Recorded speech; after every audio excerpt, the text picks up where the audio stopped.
পাকিস্তান নিয়ন্ত্রিত আজাদ কাশ্মীরে সোমবার শুরু হওয়া আন্দোলন পঞ্চম দিনে গড়ালেও উত্তেজনা থামেনি।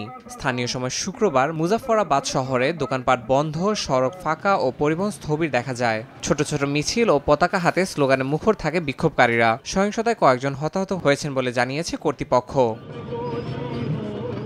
শিক্ষা প্রতিষ্ঠান, ব্যবসা ও পরিবহন সেবা বন্ধ থাকায় প্রায় অচল হয়ে গেছে পুরো অঞ্চল। সরকারি টেলিভিশন জানায়, বড় আকারের সংঘর্ষ এড়াতে নিরাপত্তা ব্যবস্থা জোরদার করা হয়েছে। শহরের দোকান মালিকরা জানান, নিরাপত্তা উদ্বেগে ব্যবসা স্থগিত রাখা হয়েছে।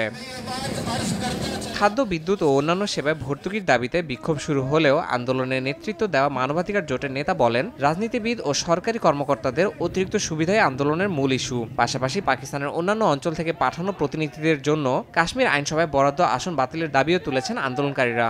তাদের অভিযোগ, এসব আসন ব্যবহার করে বারবার স্থানীয় সরকার গঠন বা ভেঙে দেওয়া হয়। আমরা কারো বিরুদ্ধে না, কোনো দেশ বা প্রতিষ্ঠানেরও বিরুদ্ধে না। আমাদের দাবি পাকিস্তানের নিপীড়িত জনগণেরও দাবি। সময় এলে পাকিস্তানের দরিদ্র ও নিপীড়িত মানুষ কাশ্মীরিদের মতো এক কণ্ঠে বলে উঠবে এবং এই দুর্নীতিগ্রস্তরা সংসদ থেকে দূর হয়ে যাবে।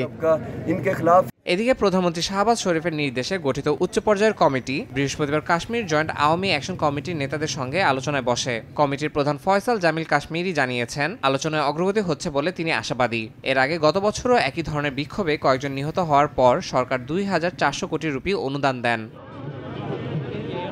ইয়াসিন মোহাম্মদ জিসান, সময় সংবাদ।